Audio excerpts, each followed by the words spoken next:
First problem అండి. First ఎక్సర్సైజ్‌లో first problem. ఇక్కడ చూడండి. A circus artist climbing a 20 meter long rope which is tightly stretched and tied from the top of a vertical pole to the ground. Find the height of the pole if the angle made by the rope with the ground level is 30 degrees. First ఎప్పుడైనా సరే ఇలాంటి word problems ఉన్నప్పుడు first ప్రాబ్లమ్ని క్లియర్గా చదవాలి. First ఇక్కడ ఏం చెప్తున్నాడు, a circus artist climbing a 20 meter long rope which is tightly stretched and tied from the top of a vertical pole. అంటే ఫస్ట్ ఇక్కడ మీరు ఇది చూడండి, ఇది వచ్చేసి వర్టికల్ పోల్ అని క్లియర్గా అర్థం చేసుకోవాలి. ఇది పోలు. ఈ టాప్ ఆఫ్ పోల్ నుంచి ఇక్కడ వచ్చేసి గ్రౌండ్ లెవెల్కి ఇది వచ్చేసి రోప్. ఇది ఒక సర్కస్ ఆర్టిస్ట్ ఏం చేసిండంటే ఫస్ట్ ఒక పోల్ పెట్టి పోల్ నుంచి ఇక్కడికి ఒక రోప్ని టైట్గా కట్టిండంట.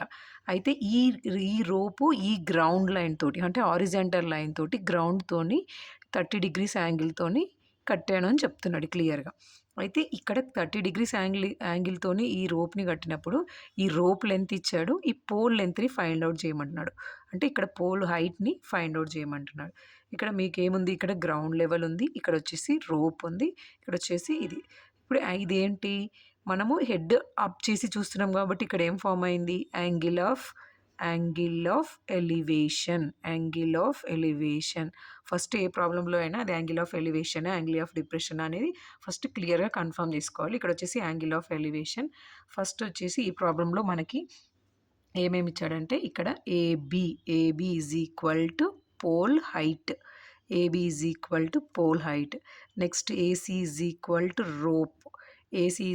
టు రోప్ లెంత్ లేకుంటే రోప్ లెంత్.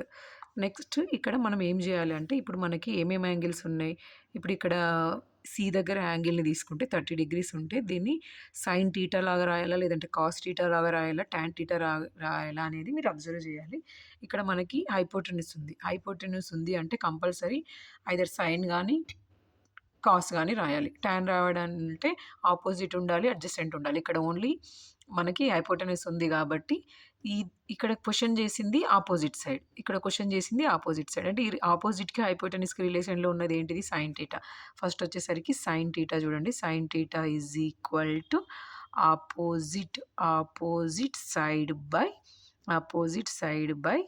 హైపోటెన్యూస్.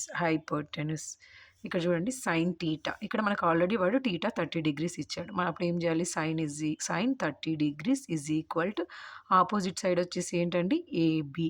నెక్స్ట్ వచ్చేసి హైపోటెన్యూస్ వచ్చేసి ఏసి. అంటే ఇప్పుడు మీకు సైన్ 30 డిగ్రీస్ వాల్యూ తెలిసి ఉండాలి. ట్రిగోనోమెట్రీలో కంపల్సరీ వాల్యూస్ అనేవి ఫిక్స్డ్ వాల్యూస్ తెలిసి ఉండాలండి. ఇక్కడ చూడండి సైన్ 30 డిగ్రీస్ వాల్యూ వచ్చేసి 1/2. ఇక్కడ ఏబీ పోల్ లెంత్ అనేది ఇవ్వలేదు, మనం ఏబీ యాజ్ ఇట్ ఈస్గా రాసుకోవాలి. నెక్స్ట్ వచ్చేసి ఏసీ రోప్ లెంత్ ఉంది. ఇక్కడ వచ్చేసి ఏసీ రోప్ లెంత్ మనం 20 మీటర్స్ ఉంది కాబట్టి 20 రాసుకుంటున్నాం. నెక్స్ట్ వచ్చేసరికి దీన్ని మనం క్రాస్ మల్టిప్లై చేద్దాం. క్రాస్ మల్టిప్లై చేస్తే 2 into AB is equal to 20. Next ఇక్కడ 2 మల్టిప్లై చేస్తుంది కదా, ఇది ఈ సైడ్ వచ్చిందంటే AB is equal to 20/2. 2 1s 2 10s.